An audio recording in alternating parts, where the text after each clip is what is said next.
Hello everyone, welcome to this channel. तो मैं आज यहाँ पे डिस्कस करने वाला हूँ आपके साथ स्ट्रिंग वेव और साउंड वेव के कुछ इंपॉर्टेंट क्वेश्चंस। तो सबसे पहला क्वेश्चन यहाँ पे हम ले रहे हैं, क्वेश्चन नंबर 1।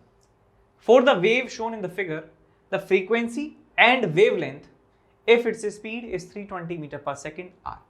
तो हमें इस वेव के लिए फ्रीक्वेंसी का वैल्यू कैलकुलेट करना है और वेवलेंथ का वैल्यू कैलकुलेट करना है यदि हमें स्पीड दिया है 320 मीटर पर सेकंड के बराबर है और ये ग्राफ हमें दिया है y और x के बीच में। तो यहां पे गलती से t लिख दिया है, ये x के बीच में ग्राफ है, y और x के बीच में ग्राफ है। तो जब भी ग्राफ y और x के बीच में होता है, इसका मतलब वो वेव फॉर्म को रिप्रेजेंट कर रहा है, वेव की शेप आपको बता रहा है। तो वेव का शेप है कुछ ऐसा और ये वाला पॉइंट का कोऑर्डिनेट है x कोऑर्डिनेट 20 सेंटीमीटर और इसका x कोऑर्डिनेट कितना है बेटा, 0 के बराबर है। इसका मतलब यहां से यहां तक की जो डिस्टेंस है वो कितनी है, 20 सेंटीमीटर के बराबर है।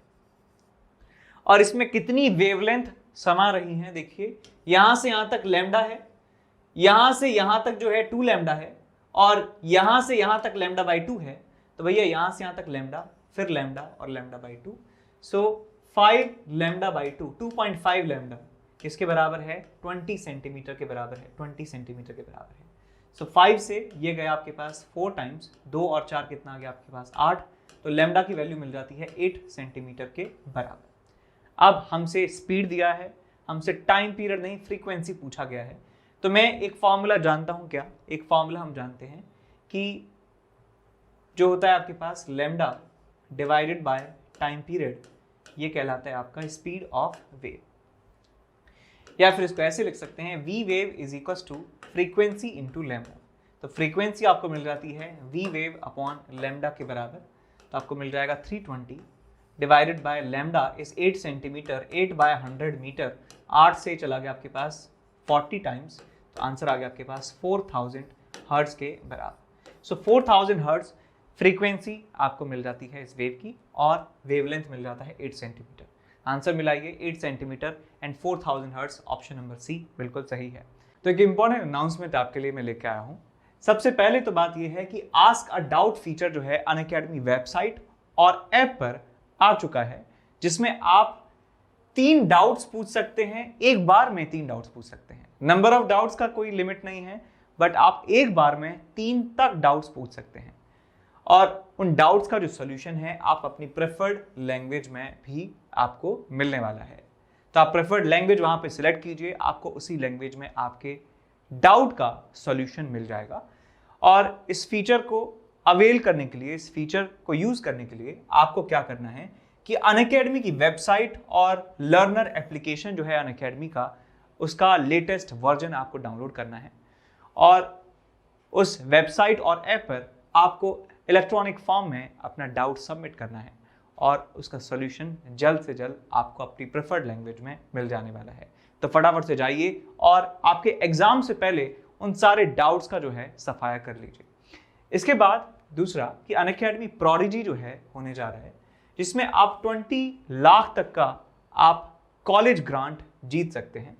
ये 29 जनवरी को होने वाला है और 10 AM ऑनवर्ड्स इसकी टाइमिंग होने वाली है। Class 7th, 8th, 9th, 10th, 11th and 12th के जो जेई मेन और नीट के एस्पिरेंट्स हैं वो इसे दे सकते हैं और एक्साइटिंग स्कॉलरशिप और रिवॉर्ड्स यहाँ पर होने वाला है। आप कंपीट कर रहे होंगे एक ऑल इंडिया लेवल पर। तो इस टेस्ट को देने के लिए आपको करना क्या है, अनअकैडमी की वेबसाइट पे जाके आपको जहां भी कोड पूछा जाए तो NKC सर लाइव कोड आपको इस्तेमाल करना है, जिससे आप फ्री में बिना कोई चार्ज दिए आप इस प्रोडिजी में एनरोल हो सकें, इस एग्जाम के लिए एनरोल हो सकें। और इसमें रिवॉर्ड्स और स्कॉलरशिप के बारे में बता देता हूं आपको कि जो रैंक 1 है उसके लिए मैकबुक एयर और रैंक 2 और 3 के लिए आईफोन, आईपैड, इकोडॉट एंड अमेजॉन के ढेर सारे वाउचर्स यहाँ पे होने वाले हैं। और टॉप 10 बच्चों के लिए 100% तक स्कॉलरशिप और अप टू 500 रैंक तक के लिए भी स्कॉलरशिप यहाँ पर आपको मिलने वाली है। इसके बाद प्रोडिजी की बात करते हैं कि 2 बैचेस यहाँ पे स्टार्ट होने जा रहे हैं। जो स्टार्टिंग डेट है 27 जनवरी है दोनों बैचेस के लिए और दोनों ही बैचेस में टॉप एजुकेटर्स आपको पढ़ा रहे होंगे और बैकलॉग का कवरेज भी आपको यहाँ पे मिलने वाला है। क्लास 11th का रिवीजन और क्लास 12th की प्रिपरेशन भी आपको यहाँ पर, भी क्या मतलब यही इसके लिए ही बैच है। तो 11th का रिवीजन और 12th की प्रिपरेशन यहाँ पे आपको मिलेगी और इस बैच का नाम है आरंभ 2.0 मेन और एडवांस 2023 के लिए, और इसका नाम है अर्ली एंथ्यूज, और ये जेई मेन और एडवांस 2023 के एस्पिरेंट्स के लिए स्टार्ट होने जा रहा है। ठीक है, इसके बाद मेगा कॉम्बैट यहाँ पे होने जा रहा है, जेई मेन स्पेशल है। इसमें 21 क्वेश्चंस होने वाले हैं 60 मिनट्स में, और इसमें ढेर सारी स्कॉलरशिप है, जैसे प्रोडिजी में था ऐसे यहाँ पे भी ढेर सारी स्कॉलरशिप और रिवॉर्ड्स आपको यहाँ पे मिलने वाले हैं। आप देख सकते हैं कि क्या क्या स्कॉलरशिप है। अप टू 500 रैंक के जो बच्चे हैं उनको भी यहाँ पे स्कॉलरशिप मिल रहा है, और रिवॉर्ड्स देख सकते हैं, MacBook air, iPhone, Fitbit, headphone, speaker and vouchers, ढेर सारे यहाँ पे इनाम होने वाले हैं। ठीक है, अब वापस चलते हैं अपने लेक्चर पर। इसके बाद आगे चलता हूं अगले सवाल की तरफ। A train moves towards a stationary observer with a speed of 34 metre per second. The train sounds a whistle and its frequency registered by the observer is f1. If train's speed is reduced to 17 meter per second, the frequency registered is f2. If the speed of sound is 340, then ratio of f1 and f2 is equal to. तो यहाँ देखिए हमारे पास एक train है और यहाँ पर है एक ऑब्जर्वर, यहाँ पर है एक ऑब्जर्वर। अब ऑब्जर्वर जो है वो रेस्ट पर है, ये क्वेश्चन में दिया हुआ है। ट्रेन की स्पीड में मान लेता हूं लेट्स से v के बराबर है, v1 के बराबर है। तो जो फ्रीक्वेंसी ट्रेन की है, जो ट्रेन का जो साउंड का फ्रीक्वेंसी लेट्स से f0 के बराबर है, तो जो फ्रीक्वेंसी यहां से निकला है वो f0 है, और जो यहां सुनाई देता है जो रजिस्टर्ड फ्रीक्वेंसी है ऑब्जर्वर के लिए वो f1 के बराबर हम मान लेते हैं। ये स्पीड मान लीजिए v0 के बराबर है, यहाँ पे ऑब्जर्वर को जो फ्रीक्वेंसी सुनाई देती है वो f1 के बराबर है। तो मैं यहाँ पर लिख सकता हूं कि f1 is equal to f0, यहाँ पे डॉपलर्स फॉर्मूला इस्तेमाल कर रहे हैं, speed of sound upon speed of sound plus minus speed of observer plus minus speed of source. अब देखिए ऑब्जर्वर क्योंकि रेस्ट में है तो यहां पर हम कह सकते हैं कि ऑब्जर्वर का वेलोसिटी 0 है। अब यहां पर सोर्स जो है वो इसके पास जा रहा है, तो इसका मतलब फ्रीक्वेंसी को ये बढ़ाने की कोशिश कर रहा है, इसका मतलब डिनोमिनेटर को जो है कम होना पड़ेगा, इसका मतलब यहाँ पे माइनस आना होगा।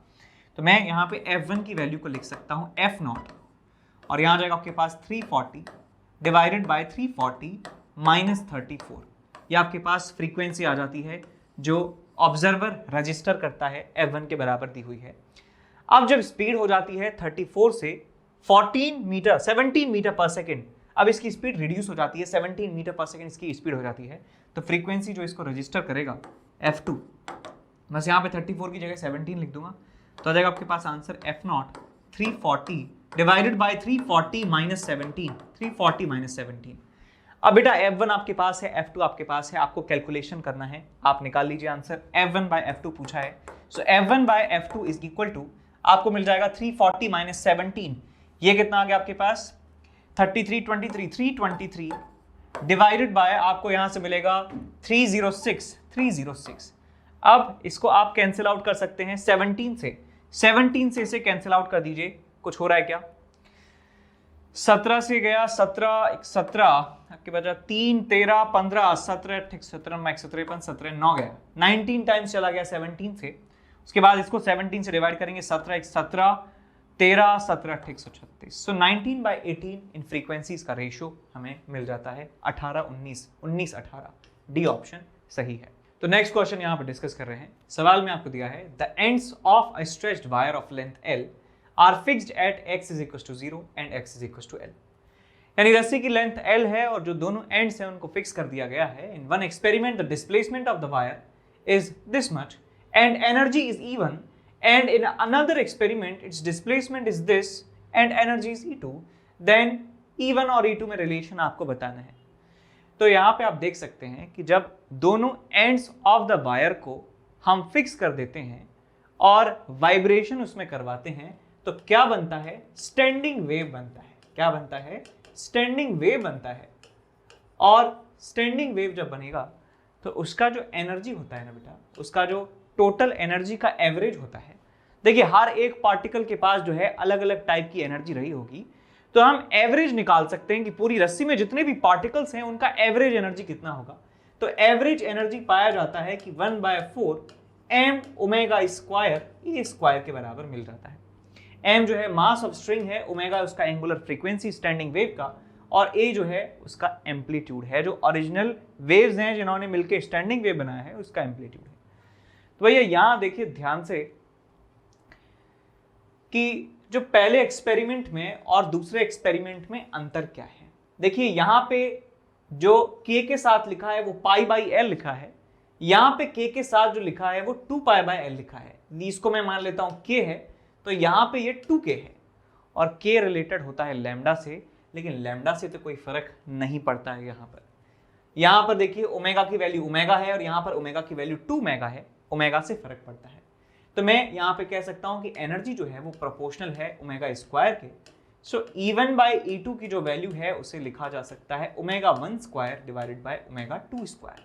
तो ओमेगा स्क्वायर अपॉन 2 ओमेगा का स्क्वायर यहां पे मैं लिखूंगा। सो 1/4 हमें मिल जाता है, इसका मतलब E1 4 टाइम्स E1 हमें मिल जाता है E2 के बराबर। सो E2 is equal to 4E1, हमें सी ऑप्शन सही मिल जाता है। ठीक है, इसके बाद आगे चलते हैं अगले सवाल की तरफ। A student is performing the resonance column experiment using a tube of diameter 4 cm. Diameter tube का 4 cm है and a tuning fork of frequency 512 Hz. The air temperature is 38 degrees Celsius in which the speed of sound is 336 meter per second. The zero of the meter scale coincide with the top end of the resonance column tube. When the first resonance occurs, the reading of the water level in the column is equal to. तो हमें reading बतानी है water level की कितनी होगी। तो आपके पास यहां पर लगा हुआ है ये रेजोनेंस ट्यूब है और इसके मुंह पर एक स्केल लगा हुआ है, इसके मुंह पर एक स्केल लगा हुआ है इस तरीके से।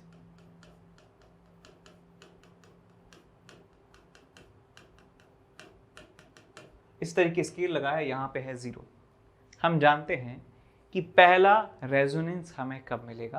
पहला रेजोनेंस हमें मिलेगा जब यहां पर क्या होगा, इस तरीके से एक नोड बनेगा, ये डिस्प्लेसमेंट नोड है, यहां पे डिस्प्लेसमेंट एंटी नोड है, और इस तरीके से एक स्टैंडिंग वेव यहां पर जनरेट हो जाती है। ये पहले रेजोनेंस के लिए हमने डायग्राम बनाया है, पहले रेजोनेंस के लिए हमने डायग्राम बनाया है। ठीक बात है। तो यहां अब देखिए रीडिंग इसका कितना आएगा। ये जो है, ये वाला जो रीडिंग है वही हमें निकालना है, यानी कि यहां से यहां तक की जो लेंथ है हमें निकालनी है, कितनी है। मान लेता हूं ये L के बराबर है, तो यहां पे मैं लिखूंगा L जो है वो किसके बराबर है, λ/4 के बराबर है, λ/4 के बराबर है। और लैम्डा कैसे निकालेंगे, हम जानते हैं कि speed of sound is 336, v is equal to f lambda 512 into lambda यहां पे लिख सकते हैं। तो लैम्डा की वैल्यू मिल जाती है 336 डिवाइडेड बाय 512, ये लैम्डा मिल गया। और λ/4 से हमें क्या मिल जाती है, लेंथ मिल जाती है।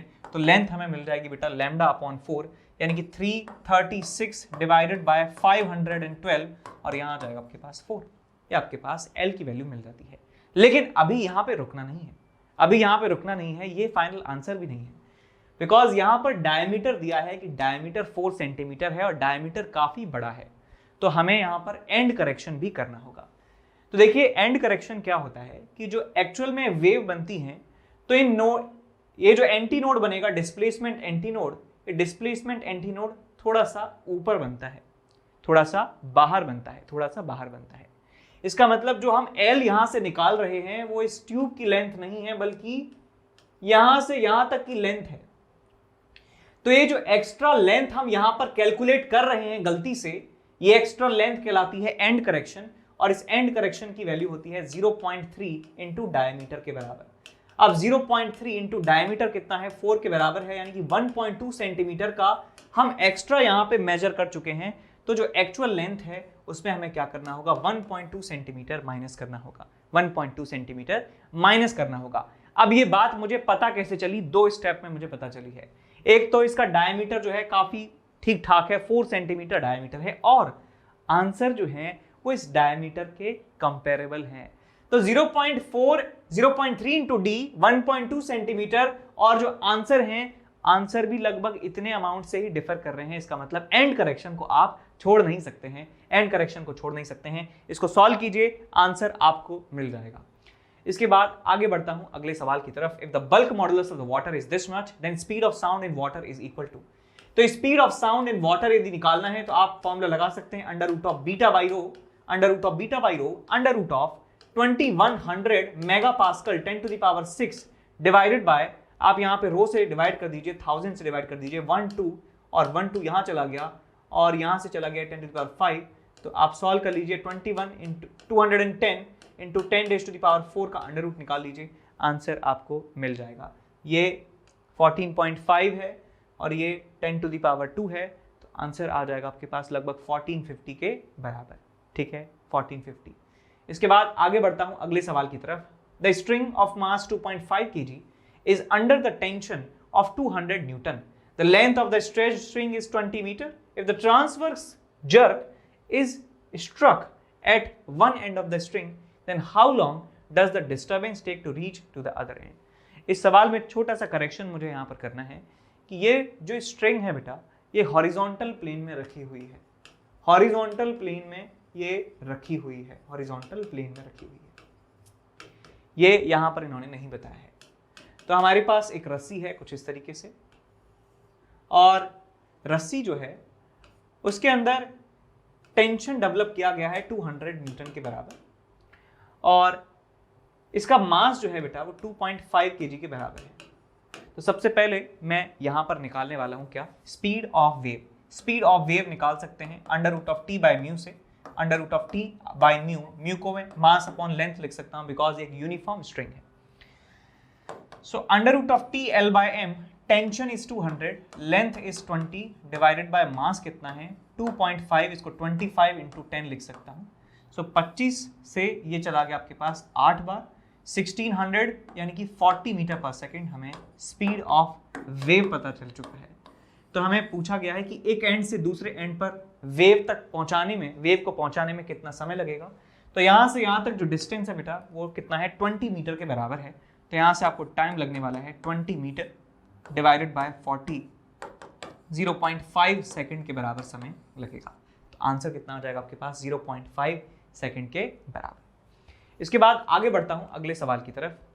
अ transverse wave is represented by this equation for what value of wavelength is the wave velocity equal to the maximum particle velocity.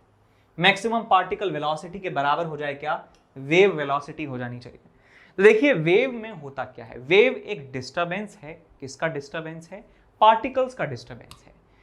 तो हम जब एक रस्सी के एक एंड को, एक तरह की वेव मैं बता रहा हूं आपको, एक रस्सी के एक एंड को ऐसे बार बार ऑसिलेट करवाते हैं तो एक डिस्टरबेंस प्रोड्यूस होता है, और वो डिस्टरबेंस एक जगह से दूसरी जगह पहुंच जाता है, कैरिंग एनर्जी एंड मोमेंटम। तो इस डिस्टरबेंस को कैरी करने में जो हर एक पार्टिकल है वो भी ऑसिलेट होता है, यानी कि सिंपल हार्मोनिक मोशन करता है अपने ही लाइन में, अपनी ही वर्टिकल लाइन में। यदि रस्सी का एग्जांपल लेते हैं तो एसएचएम वाले फॉर्मूले चलेंगे पार्टिकल के लिए, और वेव के लिए फॉर्मूले चलेंगे जो वेव में हमने पढ़े हैं। तो स्पीड ऑफ वेव को लिख सकता हूं ओमेगा बाय के, और पार्टिकल की जो मैक्सिमम वेलोसिटी है, हम जानते हैं कि पार्टिकल सारे एसएचएम कर रहे हैं, तो ए ओमेगा उनकी मैक्सिमम वेलोसिटी होने वाली है। दोनों को आप इक्वेट कर दीजिए तो ओमेगा बाई के आपको मिल जाता है ए इंटू ओमेगा के बराबर। ओमेगा से ओमेगा चला गया तो ए इंटू के मिल जाता है 1 के बराबर। अब हमें निकालना क्या है, हमें वेवलेंथ की वैल्यू निकालनी है, तो के को लिख दीजिए 2 pi by lambda. So 2 pi by lambda into a is equal to 1 आ जाता है। तो लैम्डा की वैल्यू आपको मिल जाती है 1, lambda is equal to 2 pi into A. तो लैम्डा की वैल्यू आ गई 2 पाई इंटू ए के बराबर। ऑप्शन चेक कर लीजिए, सी ऑप्शन सही है। तो नेक्स्ट क्वेश्चन यहाँ पे मैं डिस्कस कर रहा हूँ। A wave pulse on a string has a dimension shown in the diagram. The wave speed is 1 centimeter per second. If end O is a free end, then the shape of the wave at the time t is equal to 3 second is equal to. तो 3 second पर हमें wave का shape बताना है, और कहा गया है कि ये वाला जो एंड है ये फ्री एंड है। सॉरी, जो एंड आपके पास O है बेटा, वो एक फ्री एंड है, ये क्वेश्चन में दिया हुआ है। तो हमने ये अच्छे से सीखा है कि जब भी फ्री एंड पर जो वेव है आकर इंसिडेंट होती है तो बिना कोई फेज चेंज के जो वेव है वो रिफ्लेक्ट हो जाती है। एक बात तो हमने ये सीखी है, सॉरी, विदाउट फेज चेंज जो है वेव रिफ्लेक्ट हो जाती है लाइक दिस, इस तरीके से वेव रिफ्लेक्ट हो जाएगी। और यदि हम बात करें इस बाउंड्री कंडीशन की, तो यदि इसका एम्पलीट्यूड यदि a के बराबर है तो क्या होता है कि ये वाला जो आपका एंड है, जो फ्री एंड है, ये 2a डिस्टेंस तक ऊपर जाता है। ये क्या होता है, 2a डिस्टेंस तक ऊपर जाता है in case of free and. In case of free and, in case of non rigid boundary, ये एक नॉन रिजिड बाउंड्री है, तो ये नॉन रिजिड बाउंड्री, ये जो रिंग है इसके एंड पे लगी हुई है, ये 2a के बराबर मैक्सिमम डिस्प्लेसमेंट ट्रेवल करती है। तो ये आप देखिए ध्यान से कि 3 सेकंड पर आपसे पूछा गया है, तो ये जो डिस्टेंस है यहां तक जो है 3 सेंटीमीटर के बराबर है, ये डिस्टेंस है 3 सेंटीमीटर के बराबर, और इसका स्पीड है 1 सेंटीमीटर पर सेकेंड। तो एग्जैक्ट 3 सेकंड पर ये वाला जो डिस्टर्बेंस है ये O पॉइंट तक पहुंच जाएगा, और मैं आपको ये बता रखा हूं कि इसका जो पीक है यदि a के बराबर है, 1 सेंटीमीटर के बराबर है, तो इसका जो पीक है वो 2 सेंटीमीटर के बराबर होगा। तो कुछ वेव का शेप ऐसे आपको मिलने वाला है कि ये वाला जो पॉइंट O है ना, ये वाला जो पॉइंट O है ये 2a डिस्टेंस पर होगा, 2a हाइट पर होगा, 2 सेंटीमीटर हाइट पर होगा, और ये इस डायरेक्शन में मूव कर रही होगी। तो आप देख लीजिए कि ऐसा कौन सा ऑप्शन सही दे रखा है। तो ऑप्शन बी ही ऐसा है यहाँ पर जिसमें O का डिस्प्लेसमेंट मैक्सिमम 2 सेंटीमीटर के बराबर है। वैसे ये और ये देखने में सेम लग रहे हैं, लेकिन यहाँ पे 1 सेंटीमीटर है, यहाँ पे 2 सेंटीमीटर है। देखिए 1 तो हो नहीं सकता है, या तो 2 होगा या 0 होगा। 2 होता है नॉन रिजिड बाउंड्री के केस में, और 0 होता रिजिड बाउंड्री के केस में। तो याद रखिएगा जो आपके पास बाउंड्री वाला पॉइंट है वो 0 डिस्प्लेस होगा यदि रिजिड बाउंड्री है, फिक्स्ड वॉल है, और यदि फ्री एंड है, नॉन रिजिड वॉल है, तो वो 2a के बराबर मैक्सिमम डिस्प्लेसमेंट ट्रेवल करता है, उसका एम्पलीट्यूड 2a के बराबर होता है। इसके बाद आगे बढ़ता हूं अगले एक सवाल की तरफ। It takes 2 seconds for a sound wave to travel between 2 fixed points in the air when the temperature is 10 degree Celsius. Temperature जब 10 डिग्री सेल्सियस है तो 2 seconds लगते हैं एक पॉइंट से दूसरे पॉइंट तक जाने में। If the temperature rises to 30 degrees Celsius, then the sound wave travels between the same fixed points in how much second? तो कितने सेकंड में पूछा गया है कि वेव ट्रेवल कर रही होगी। देखिए वेव के बारे में कह सकता हूं कि वेव की जो स्पीड है उसे आप लिख सकते हैं किसी भी स्ट्रिंग के ऊपर कितना होगा, √T डिवाइडेड बाय म्यू। अच्छा, साउंड वेव की बात कर रहे हैं तो स्ट्रिंग वाली वेव का फॉर्मूला आप नहीं लगाएंगे, आप साउंड वेव का फॉर्मूला लगाएंगे। तो साउंड वेव का फॉर्मूला आप लगा सकते हैं √gamma RT by m, gamma RT by m, gamma RT by m, gamma RT by m, या √gamma P by rho भी इस्तेमाल कर सकते हैं, gamma P by rho, gamma P by rho। तो क्योंकि टेम्परेचर को चेंज कर रहे हैं तो मैं ये वाला फॉर्मूला इस्तेमाल करने वाला हूं। देखिए एयर अभी भी वही है, सेम एयर में, सेम मीडियम में ये एक्सपेरिमेंट किया जा रहा है, इसका मतलब गामा की वैल्यू को चेंज नहीं कर रहे। R is already constant, universal constant है ये, इसकी वैल्यू भी चेंज नहीं होगी, और molar mass, average molar mass of air is not changing here. तो टेम्परेचर को हम चेंज कर रहे हैं और उससे स्पीड चेंज हो रही है। तो क्लियरली आप देख सकते हैं कि speed of wave is proportional to under root of temperature.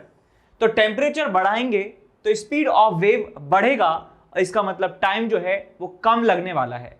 तो हमारा जो आंसर है वो 2 सेकंड से कम आएगा, इतना मैं जानता हूं। तो आप ऑप्शन एक बार देखिए कि 2 से कम जो है वो एक ही ऑप्शन दिया है, तो हम बिना सॉल्व करे ही आंसर बता सकते हैं कि भाई टेम्परेचर और जो है टेम्परेचर को इंक्रीज करेंगे तो स्पीड ऑफ वेव बढ़ेगा, स्पीड ऑफ वेव बढ़ेगा तो इसका मतलब क्या हुआ कि उसको जो टाइम लगने वाला है वो और कम लगने वाला है। तो बिना सॉल्व किए हमने आंसर यहाँ पर निकाल दिया है कि 2 सेकंड से कम एक ही ऑप्शन है, आंसर वुड बी ए। यदि आप निकालना ही चाहते हैं तो आप निकाल भी सकते हैं, बड़ा ही आसान है। तो यहाँ लिखूंगा मैं velocity of wave in case 1, velocity of wave in case number 2 is equal to √T1 by √T2। अब जो टाइम है बेटा वो क्या होगा, distance divided by speed of wave. तो यहां से मैं एक बात और लिख सकता हूं कि ये कांस्टेंट है, so T1 into v wave 1 divided by T2, या फिर इसको बराबर लिख सकते हैं T2 V वेव 2, ऐसे लिखा जा सकता है। So V wave 1 by V wave 2 को लिख सकते हैं क्या, T2 bye T1।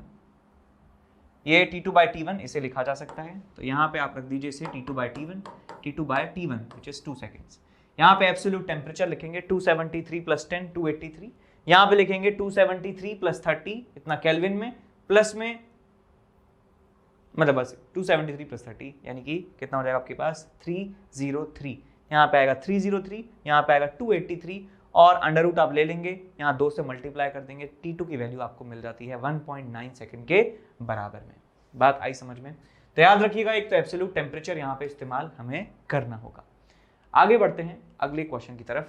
2 strings A and B, दो स्ट्रिंग्स हैं A और B और उनकी लेंथ है हमारे पास 80 centimetre and x centimetre, respectively are used separately in a sonometer.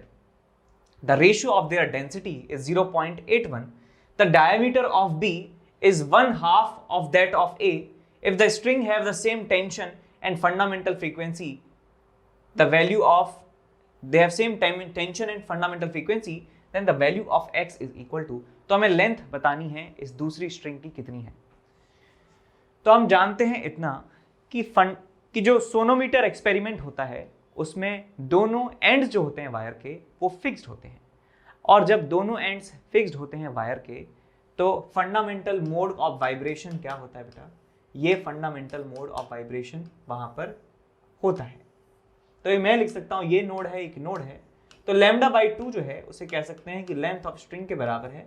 तो लैम्डा की जो वैल्यू है किसके बराबर आ जाती है, 2L के बराबर। तो लैम्डा की वैल्यू 2L के बराबर आ गई, तो यहाँ से फ्रीक्वेंसी फंडामेंटल फ्रीक्वेंसी को लिख सकता हूं मैं V अपॉन लैम्डा या V अपॉन 2L के बराबर, V अपॉन 2L के बराबर।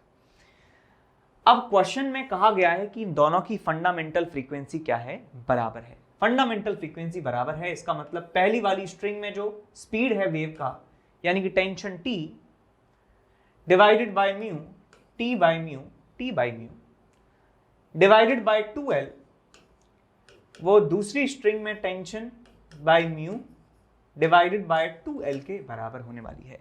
यहाँ पे टेंशन स्ट्रिंग A में म्यू A L A, ये B और ये B, इस तरीके से रिलेशन हमें मिल जाता है।